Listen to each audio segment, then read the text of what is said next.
All right, there we go.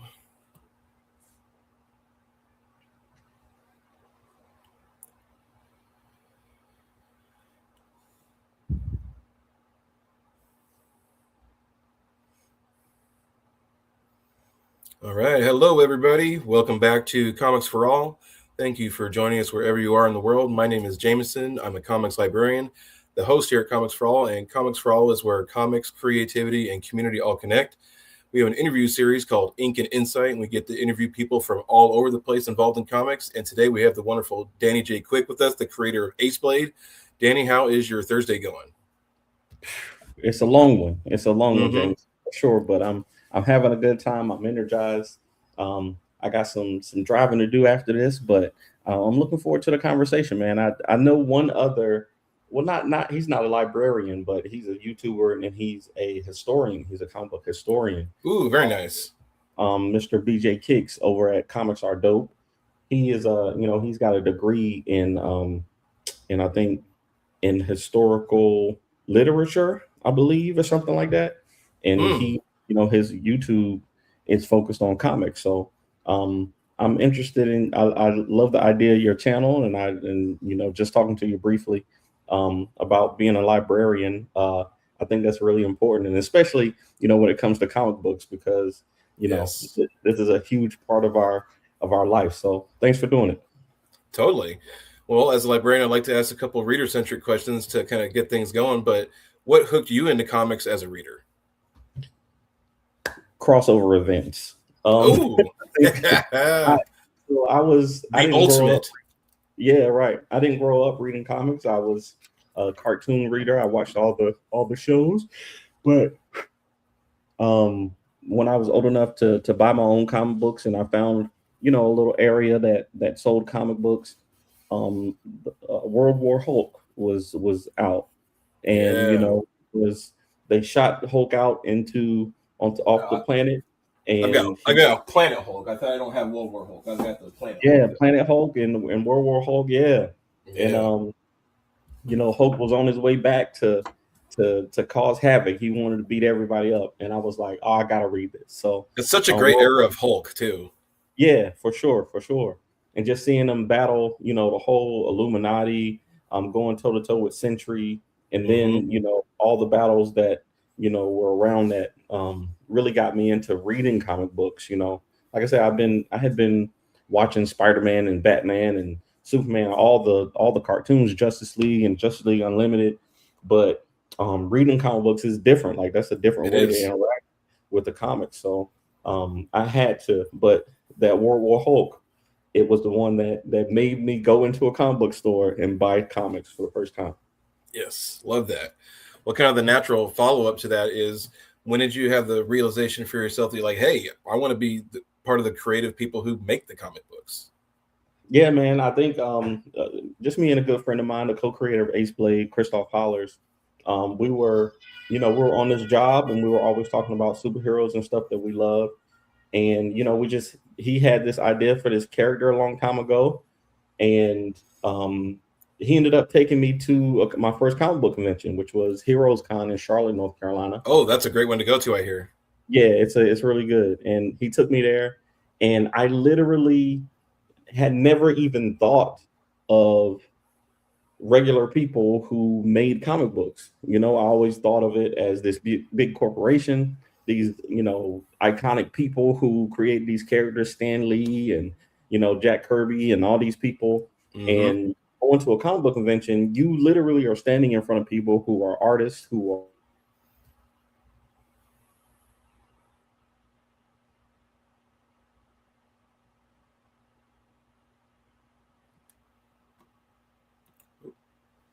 Danny, I think froze on us there for a second. oh, my bad, my There bad. we go.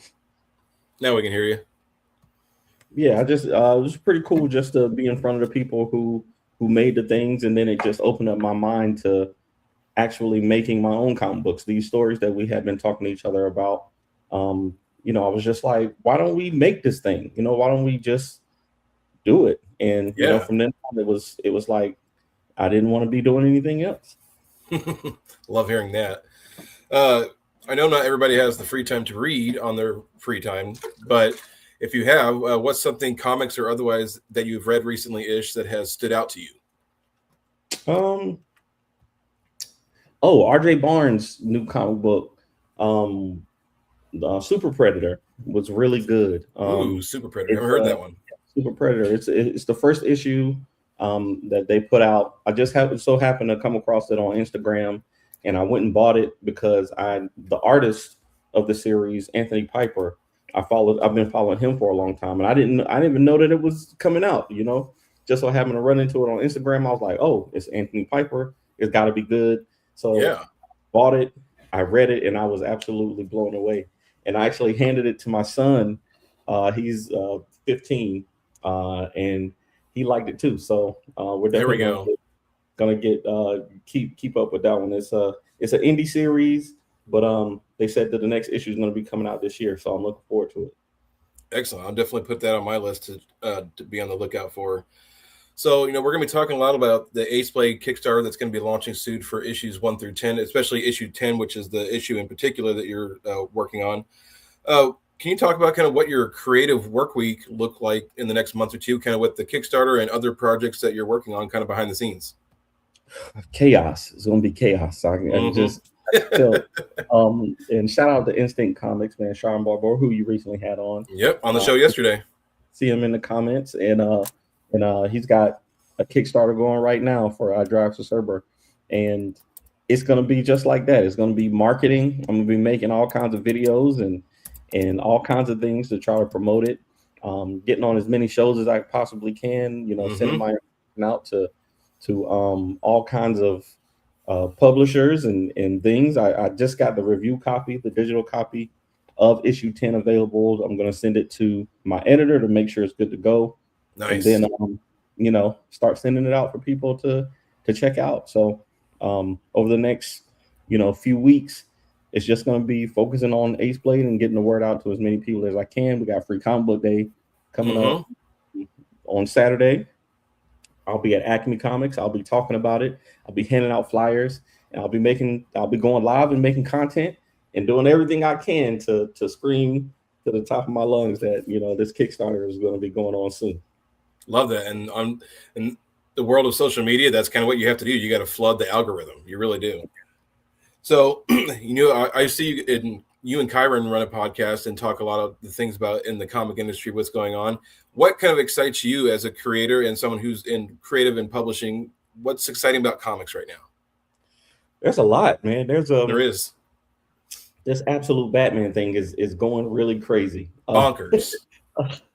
This Absolute Batman thing is going wild. And Scott Snyder and Nick Dragotta are going to be at Heroes Con this year, which is huge, so huge that I decided to do an Absolute Aceblade variant cover for the 10th issue of Aceblade. So it's really exciting to have like huge things like this happening in comics, but also to have so many people going into comic book stores and asking about stories. So you might go into the store looking for Absolute Batman, but you might come out with to do a power bomb, or you might come out with a Radiant Black or something like that. You might come out with some other thing because the people in the comic book stores can tell you other things that you might like. So that and just the flood of creators and people who are into content. I'll tell you one thing that was cool recently.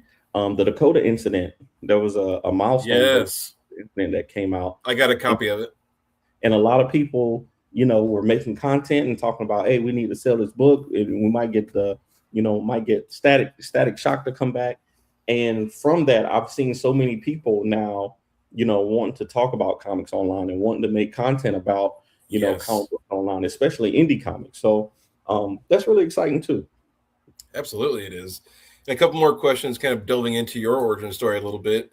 You might have already answered it partially, but was there a particular moment or a confluence of events where you're like, wow, this is serious. Like Aceblade is a real thing now. Yeah, I think the ever since the 5th issue came out. 5th issue, okay. I got into comics and I wanted to answer, 3 questions to myself to say, if this is possible. The number one question was, can I make a comic book?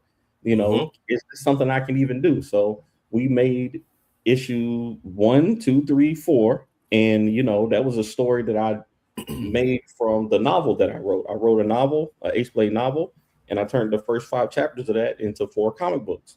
There we So go. we made a comic book. The second question was, can I tell a good story? I thought the stories were good, but I always wanted to challenge myself to do better.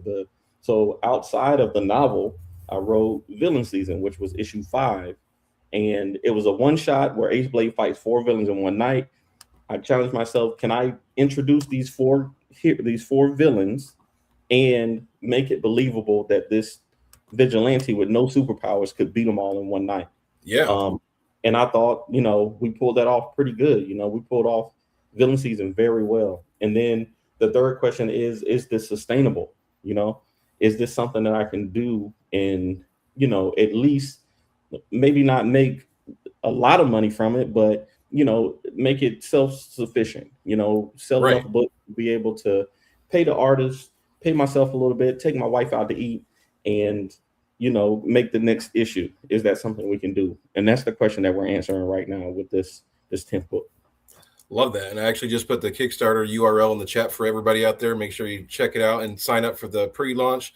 So I don't know when do you have a tentative launch date, Danny? Do you have a tentative launch date? It'll be soon. We were supposed to actually launch on the 28th. I was going to launch on the 28th and be live for Taurus Comics. Artists get paid. Some of them do.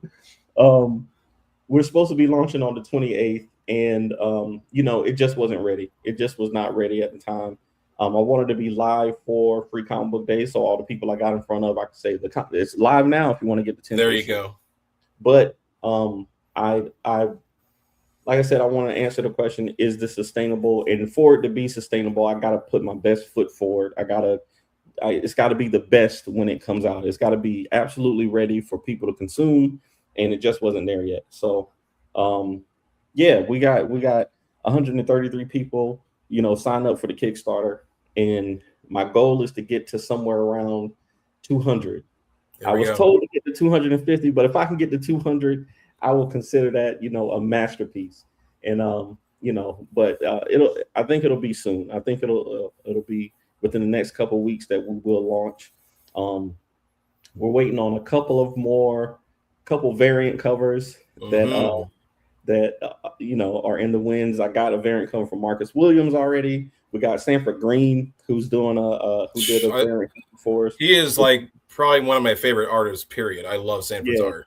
Sanford is amazing, and he did a sketch for me back in 2017 of Aceblade at Heroes. Wow, dang. And I reached out to him and I said, "Hey man, do you mind if I turn the sketch cover into a variant cover?" And he said he was down with that. So, we were able to get that one done, and we're waiting on a couple more, and I think we'll be there. But I don't want to launch until I have these things ready, because in the past that's something I regretted, launching too early and not having things that people might be excited for, that I think people will be excited for, that I can tell them about right off the bat. Love that. Well, kind of an insight into your approach. How do you feel like your approach has changed on storytelling and or creating issues since you really started the series? Do you feel like your approach is the same, or has things changed? I listen a little bit more.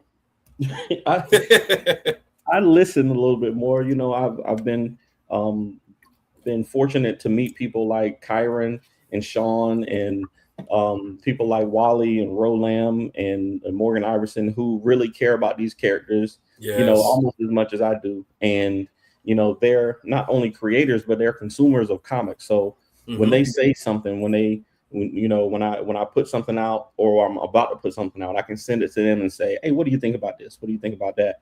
And now I'm more likely to listen instead of just going off my own instincts. So that's kind of how it's changed. I kind of listen more and take a little more time before I just drop. Yeah. Love that.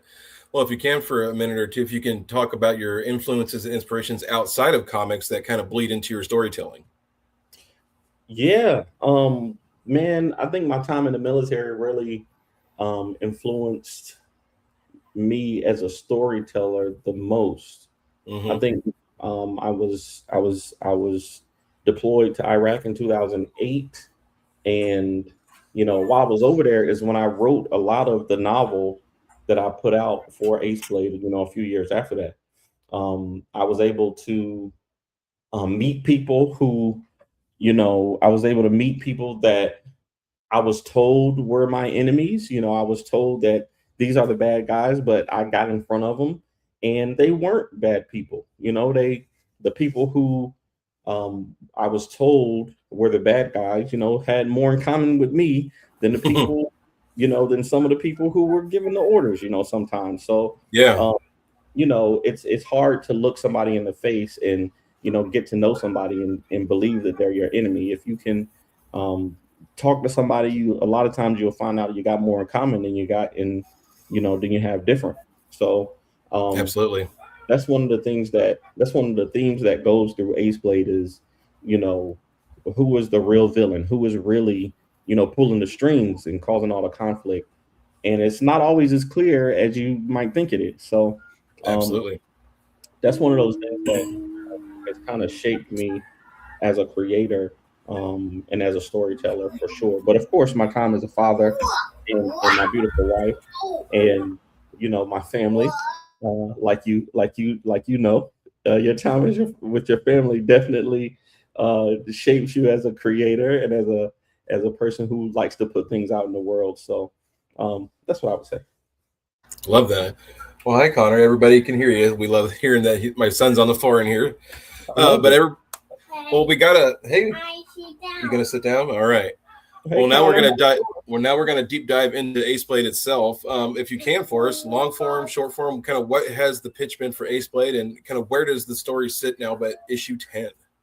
All right, and it's taken me this long to figure out what the pitch is for Ace Blade, and it's still not completely there. So the pitch for Ace Blade is a vigilante superhero comic about a man named Terrell Durham who believes he's the best fighter in the world. And in order to prove it, he puts on a mask and fights supervillains in Vegas City who have all sorts of imagination of powers, but he doesn't have any. So he's really just a man who wants to help in his community and is using his amazing fight skills to do that. Sorry Yeah. about that. No, you're all right, man. Connor, hey, You're all calm right. down there, buddy. So, and you kind of touched on it, but where did the core idea come from? Was it more character driven, world first, or kind of a what if pretense? Yeah, it's a world first thing. I love an underdog story, and I Yes, always wanted to tell a story about one person who can make a difference. Because I think that as individuals, a lot of times we don't feel like we have a lot of control in life. We don't feel like, we really affect a lot in our communities. But I know from experience that one person can change your entire life. One person's actions can change your entire outlook on in the world. And that can, start a domino effect that does huge things. So really the world that I'm creating with Ace Blade is about how one person can affect the next person, and the next person can affect two more people, and there's this domino effect that really changes the world. And really that's what issue 10 is about. Issue 10 is more about Terrell Durham the man than Ace Blade. He was a championship fighter, and after he realized that the system wasn't really what he thought it was, he decided to teach kids how to defend themselves in the community.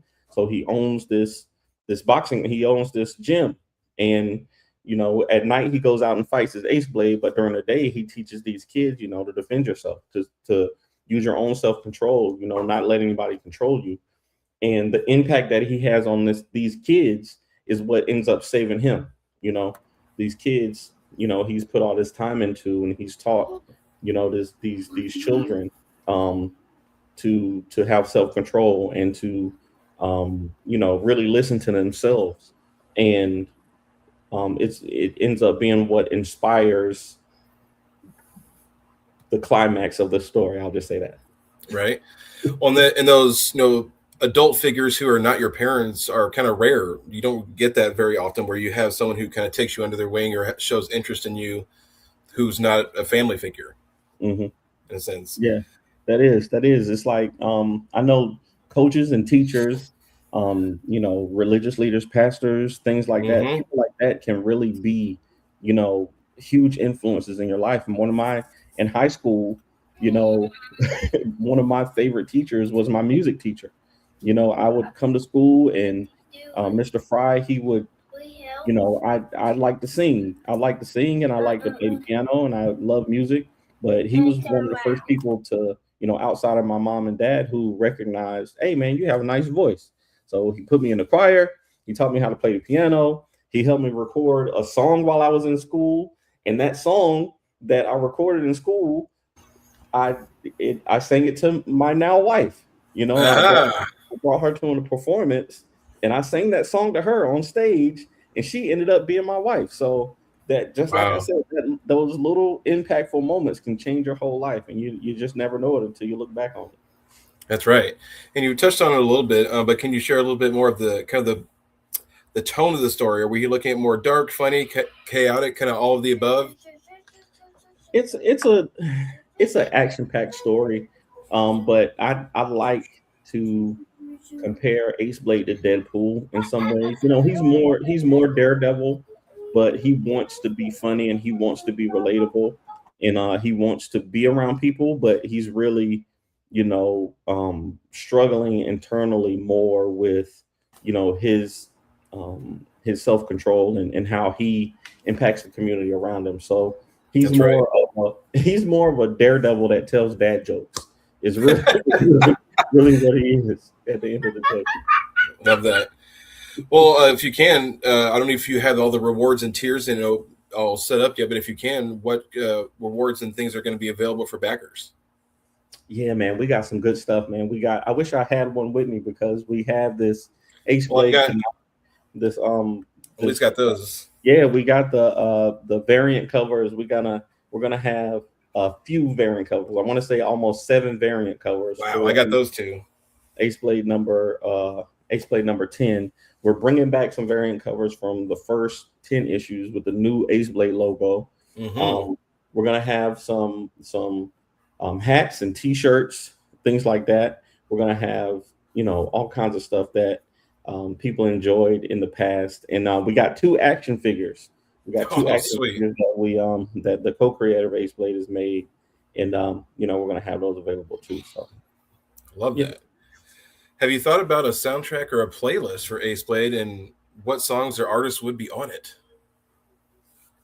I have not really.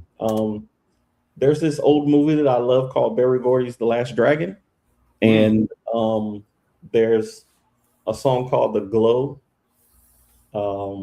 that talks about being the master of yourself and shining as the result of realizing that you are the master of your own fate. And that song, probably the song The Glow or The Last Dragon, on there. But other than that, I don't know. Maybe some Linkin Park, maybe some J. Cole. There, J. yeah, there Cole we go. J. Cole's "Immortal" is a song that's been inspiring me recently. He talks about real people don't die. People who really impact you live forever. So that's a song that's been that I would definitely put on that soundtrack. Totally. An idea I've actually brought up to creators, even brought up to Sean, and he's going to try it, is where in like the last page of the book, you put a QR code that links to a playlist or a soundtrack or something that either they readers can either listen to it while they're reading or like at the end of it or something would be kind of cool. Yeah, I like that. That's a Because I good don't think idea. it costs any money to slap a QR code on a piece of paper. Yeah, yeah, no, no, that's a great idea. Well, in terms of the storyline, is issue 10 the end, or kind of where do you have kind of the story mapped out to? Issue 10 is not the end. We already got things planned for. We got issues 11 through 14 planned out. We also Ooh, have a crossover coming with Hotshot creator Michael Watson. yes. for Aceblade and Hotshot, which will be a 2-issue crossover with a whole nother comic book universe. So we have that, and then I'm thinking about doing an Aceblade anthology after Ooh. after we put out the omnibus. So that's one thing that I'm really looking forward to. But I'm going to need Kyron's help for that. Totally. I say omnibus editions are lovely. I love them. So yeah. just saying. In terms of your creative process and your craft, in terms of when you're writing scripts or when you're writing out the story, are you more of a planner, like you have a pretty detailed out, or do you kind of more discover as you go and kind of discover things along the way? I usually have a plan. Hey. But the plan is more or less, what do I want to tell people? What do I want to say to people? So the plan is, okay, this is the story that I want to tell, and then it's chaos figuring out how to get to that point. So if I want to say, like my idea for Cash Rules Everything Around Me is, at the end of the story there's this quote, cash rules everything around here in Vegas City, but I refuse to let it rule me, right? So the idea is that if money cannot move you in this place where money moves everybody, then you can inspire other people to do that. And that's what this whole story has kind of led up to, is the idea that people in this city are trying to, manipulate and corrupt people with money and different things like that. But this one person, is incorruptible when it comes to that. And this one person can then influence other people Right. to become incorruptible. So that's the goal. But the how to get to that point is is I have no plan. I just know that that's what I want to say, and how to get to that point. We thankfully figured that out. But with the help of my editors, Taurus Comics and Wingless Comics, with Kyron Silva and Brian J. Lambert. So they definitely helped me figure out how to get to that with the characters that I have. Love that.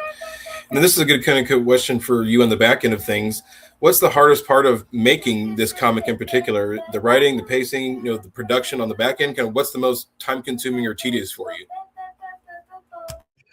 I think it's the patience, man. I think it's just being patient and waiting, because I got so many ideas and I have so many goals that I want to get to, but it's hard to wait when you can see it in your mind, when you can see what it is that you want. But waiting has always benefited me more than being impulsive, and it's just hard, because I want to get to, I want to get to 300 issues like Spawn. I want to get to, Invincible. I want to get to animation like Invincible. You know what I'm saying? I want to do that kind of thing, but you have to get through making the comics. You have to get the story told. You have to build an audience. You have to collaborate. You have to, do the business part first, and then you can get to that stuff down the line. But it just starts with being consistent, and that's just the hardest part. Just being consistent and being patient, I think.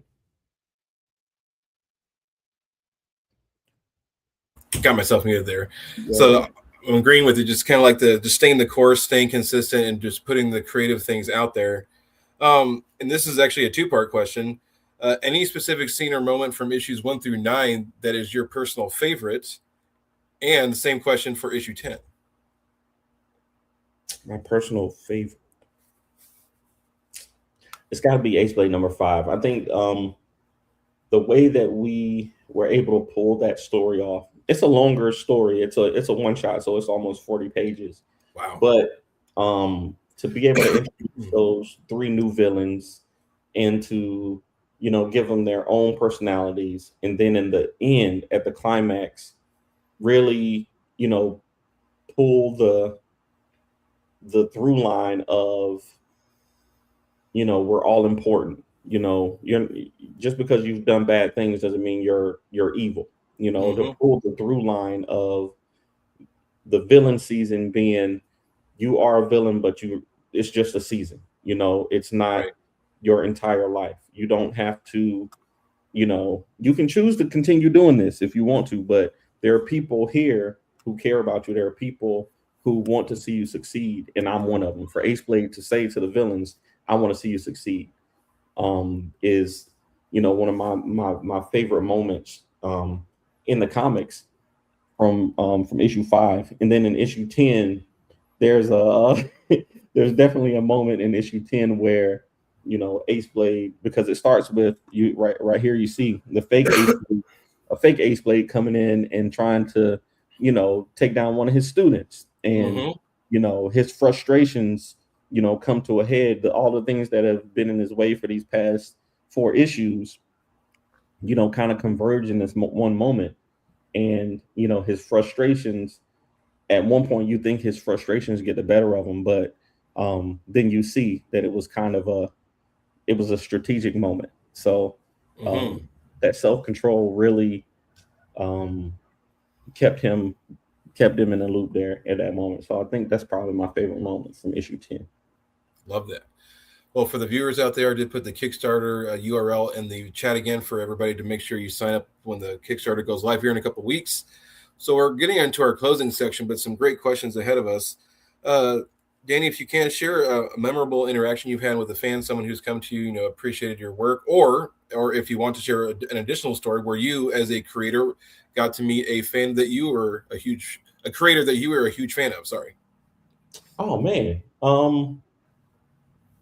this If you got a is story for each, that totally works too. I'm gonna start with the creator I met. This is weird, but I letter my own comics. I'm a graphic designer. I don't do the art or the colors, but I write and I letter, right? And in lettering, you know, I literally had to learn from scratch how to do this as part of the comics. And I've lettered all of my comics except for one so far. And in the process, I was frustrated again in issue five of Aceblade keeps popping up. I was Mm-hmm. frustrated with um how to letter this one conversation based on the way that the art was and where the characters were in the panels. And I shared this frustration online. I posted on Twitter. I said, "Hey, any letterers out there, how would you approach this dialogue that I'm trying to do?" And one of my favorite letterers, Darren Bennett, he Mm-hmm. responded to me. He was at the time he was lettering Far Sector, which is Oh, the Far Green Lantern. Sector's crazy good. Yeah, he was lettering Far Sector. So, I know he was a busy man, but he was Yes. lettering that, and he literally took my screenshot, he photoshopped around it, he said, "Oh, just move this here, put this here." And he was exactly right. And then a couple of years later, at Heroes Con, again, Aha. he just happened to be walking past my table, and I stopped and I was like, "Yo, man, you're Darren Bennett, aren't you?" And he was like, "Oh yeah, that's me." But because he's a letterer, he doesn't put his face out online. Like, he doesn't get stopped a lot because he's a letterer. Letterers aren't the superstars of comics. So it was really a cool moment that I shared with him, like being able to stop him, you know, at a random table and being like, Yeah. "Man, you really helped me out," something like that. Because that was an experience that really, that really helped me. And him being the amazing letterer he is, like, I was like, it was just really cool for me to see him there. And on the other side, our very first comic book convention, that we were tabling at, was one in Durham, North Carolina. And but we didn't have any comics at the time. We just had some posters, we had some T-shirts that we ironed on, some Ace Blade art, and we had some the novels that we put out. And this young kid, he bought one of our T-shirts. He bought one of our Ace Blade T-shirts. He was like, "Man, this character looks cool. I want a T-shirt." He bought a T-shirt, and we didn't really think much about it. But the next year, we went back to that same show, and we had comic books. And that same kid walked up to our table wearing the T-shirt that he bought from us Aha. the year before. And it was really, even all these years later, it still kind of sits with me that one kid, again, the one kid, that one Yep. kid who came back, who was thinking about Ace Blade. He could have wore Spider-Man or Superman, or he could have wore Naruto, or Goku, or anybody. And he put Yeah. on his Ace Blade shirt to come back to the show to see if we had any comic books out. And that right there, that moment really impacted me, for the rest of my this time. I still think about it like, man, this kid, I don't know where this kid is today. I don't know if he cares about Aceblade, but I know that him coming back wearing that T-shirt made me keep creating for years and years and years. Yeah, no kidding. Talk about an impactful moment. Yeah. Well, are there any hints you can share about kind of what's next for you and what other projects, excuse me, what other projects you're working on into the rest of 26? At least what you can share. The one thing about me as a creator, because I own the characters that I talk about, I feel like I can talk about whatever I want to. So there you go. The only person that can get me in trouble is the other creators. So I'm gonna say that I am working on a ghost story with Morgan Iverson. Oh, sweet. I'm working on Ballad of the Black Rose issue 3 with Taurus Comics, which is the Western. I'm also working on an Alien story. Ooh, those are fun. That one also would probably be with Kyron. And I'm working on a fantasy called the Kadara Chronicles with the team over at Bequest Studios. So I'm working on a bunch of different things right now. But, Aceblade is the main thing. So Aceblade first, and then all these other things fall into place too. That's right. Well, Danny, where can people find you online and follow along with all the great things you're putting out? Best place to go to find me is our website, 4thwallpros.com. I'm also at the Aceblade on Substack and all social media platforms. Love that. It is really easy to find you. It's not hard. Well, here's a good question for you. What is your favorite snack or meal to fuel yourself working for a project for a couple hours? Oh, man. I'm going to lie and say fruits because my wife has got me on a diet. So just some healthy fruits to keep me energized, like a good banana or a pineapple smoothie or something like that. Oh yeah, I really do love mango. Mango is probably my favorite fruit to just eat. But I'll get the worst candies. I love some peach rings, like sour gummies, man. I love stuff like that, and I shouldn't have it, but while my wife is probably listening to this, fruits and some sweet vegetables. There we go. Well, we'll end with a reader-centric question since we started with one. What is next in your to-be-read pile?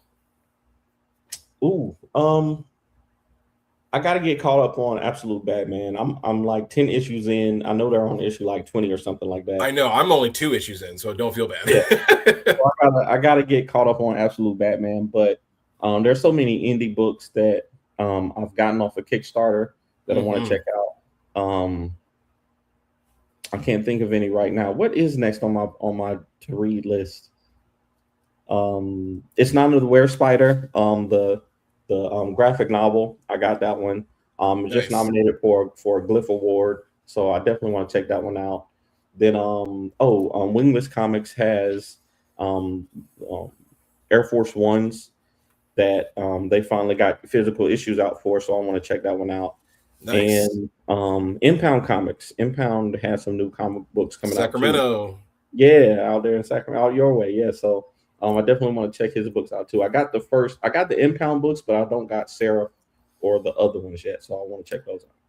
See, it's not Impound Comics. He's got quite a social media following, so he's pretty out there. Yeah. Well, Danny, it's been a pleasure having you on the show today. My son has added some definite color to the show tonight, but is there any last thoughts you'd like to share before we head out tonight?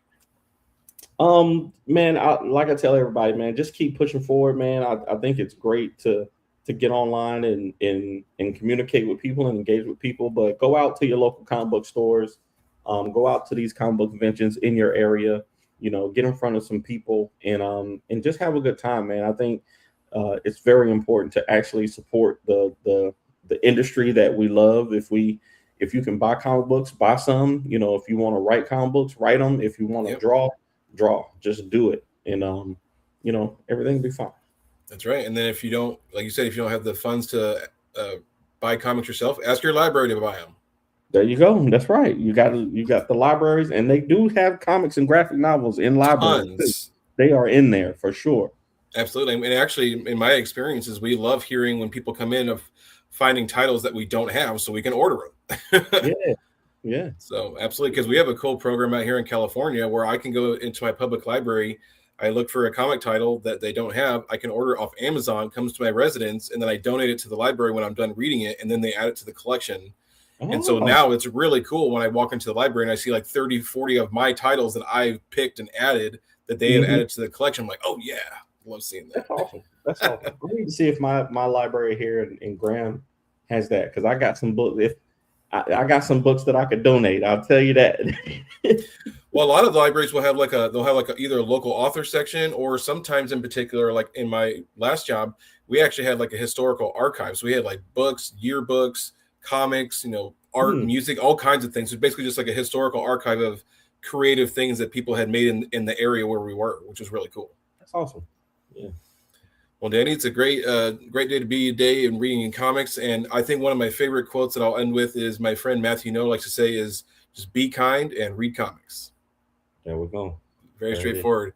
Well, everybody out there, thank you for joining us for almost 41 minutes now of Comix4All. This has been Comix4All, where comics, creativity, and community all connect. And we'll see you next time. Take care.